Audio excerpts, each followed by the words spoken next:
Mes chers frères et sœurs, paix et bien dans le nom de notre Seigneur Jésus-Christ, une seule chose je nous propose aujourd'hui pour notre méditation, la jalousie rend hypocrite et l'hypocrisie rend malhonnête.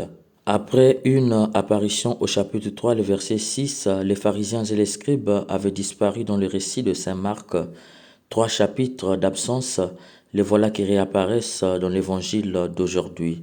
Au chapitre 3, ils étaient apparus associés aux Hérodiens pour voir comment faire périr Jésus. Pourquoi? Parce qu'il avait guéri un paralysé dans la synagogue. C'est ce qu'on appelle la jalousie. Ils voient Jésus faire ce qu'ils sont incapables, mais souhaiteraient faire pour acquérir du peuple plus de gloire.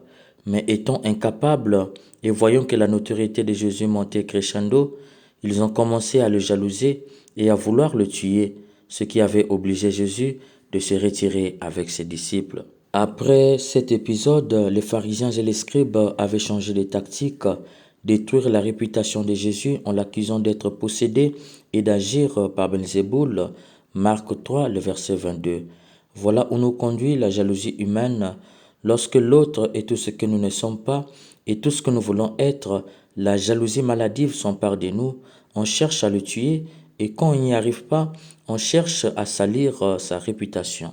Mes chers frères et sœurs, c'était important de rappeler ces épisodes pour mieux comprendre les enjeux de l'apparition des pharisiens et les scribes dans cet évangile, car leur présence n'est jamais bonne nouvelle. En effet, Saint Marc, dans l'évangile de ce jour, commence par dire « Les pharisiens et quelques scribes venus de Jérusalem se réunissent auprès de Jésus ».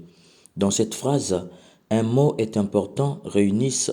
Le mot grec employé par Saint Marc ne renvoie pas au verbe réunir tel que traduit la langue française. Saint Marc emploie sunagon, qui est le verbe sunago, conjugué à la troisième personne du pluriel, qui signifie se rassembler. Les pharisiens et quelques scribes venus de Jérusalem se rassemblèrent autour de Jésus.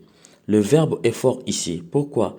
Mais parce que se rassembler renvoie à l'idée de communion et d'adhésion. Quelqu'un d'esprit ouvert à la parole de Dieu perçoit déjà ici une connotation hypocrite, car ils ont fait semblant d'adhérer à la parole de Jésus.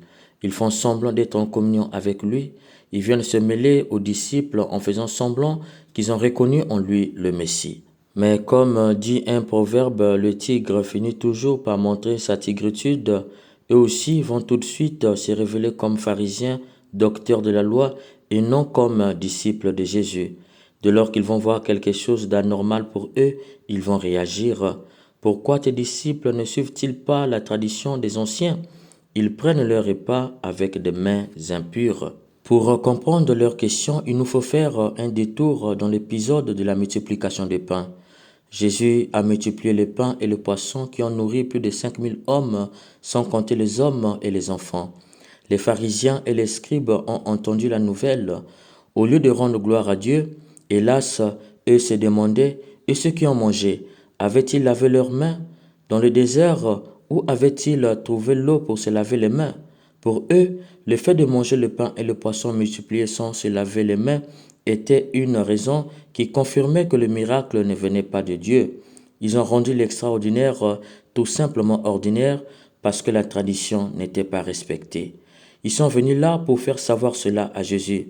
Ils se sont cachés et attendent le bon moment pour agir. Leur question, c'est en lien avec la multiplication des pains et le poisson. Cependant, ils font semblant de la poser en lien avec ce qu'ils ont vu faire les disciples. On appelle cela une synédoque.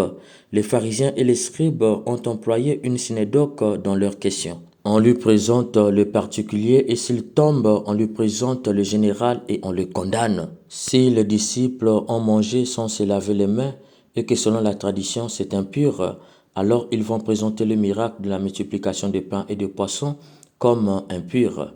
Bref, ils ont présenté un élément du problème dans l'attente de condamner le plus grand. Ils ont fait semblant de se mélanger avec les disciples. Au fond, ils sont venus pour autre chose. Ils font semblant de poser une question simple. Au fond, ils veulent condamner le miracle de la multiplication des pains. C'est pourquoi Jésus réagit et les traite d'hypocrites. Mes chers frères et sœurs, voilà les conséquences d'être jaloux à la manière des hommes. On a de la haine envers celui qui est tout ce que nous ne sommes pas et tout ce que nous voulons être. Les pharisiens et les scribes aussi voulaient faire ce genre de miracle. Comme ils ne pouvaient, Jésus devenait celui qui menaçait leur renommée de pharisiens et docteurs de la loi. Du coup, ils sont devenus hypocrites. En fait, un jaloux est toujours un hypocrite, car l'hypocrisie est l'arme que les jaloux utilisent pour détruire ceux qu'ils jalousent. En outre, Jésus leur révèle un troisième vice, la malhonnêteté. Vous rejetez bel et bien le commandement de Dieu pour établir votre tradition. Jésus leur rappelle que la Torah vient de Dieu et la tradition vient des hommes. Or, eux abrogent la règle des 10 commandements de Dieu. Honore ton père et ta mère. Exode 20, le verset 12. Car dans le Corban, ils ont corrigé la loi de Moïse qui interdisait par le commandement de l'Exode qu'on ne donne pas au temple une somme qui aurait servi aux soins nécessaires des parents. Jésus leur révèle que les vrais transgresseurs de la loi, c'est eux, car ils opposent à la Torah le Corban. Les accusateurs se révèlent donc être les vrais coupables et impurs. Pourquoi ils biaisaient la parole de Dieu? Parce qu'ils sont malhonnêtes. Si on donne l'argent aux parents, eux ne l'auront pas. Il faut inventer les lois et les mettre dans le cadre de la tradition pour escroquer, voler et appauvrir le peuple. Voilà où conduit la malhonnêteté. On peut aller jusqu'à porter entorse à la parole de Dieu juste parce qu'on veut voler. Mes chers frères et sœurs, l'évangile de ces jours nous révèle que la jalousie rend hypocrite et l'hypocrisie rend malhonnête. Quand tu jalouses ton frère ou ta sœur, sache que tu te transformes petit à petit à un ou une hypocrite. Autrement dit, tu commences à avoir deux visages. Puisque ta jalousie n'est pas fondée, tu es obligé d'avoir deux visages, celui que tu présentes et celui que tu caches. Tu fais semblant d'adhérer, d'être en communion avec lui, de le soutenir et de l'encourager, mais au fond de toi, tu as de la haine et tu veux le détruire. Le jour où tu trouveras d'opportunités, tu révéleras ton vrai visage de jaloux et de haineux. Et quand tu deviens hypocrite, tu deviens de facto malhonnête, c'est-à-dire que tu manqueras d'honnêteté. Ce que tu diras contredira ce que tu fais. Pire, tu développeras en toi la capacité d'être honnête en malhonnêteté.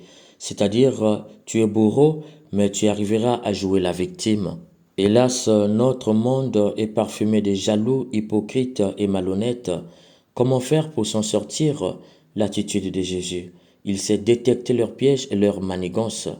Comme Salomon dans la première lecture, demandons à l'Esprit Saint l'intelligence pour que nous arrivions à détecter leurs pièges et leurs manigances, qui nous aide aussi à ne pas être nous-mêmes des jaloux, des hypocrites et des malhonnêtes pour nos frères et pour nos sœurs.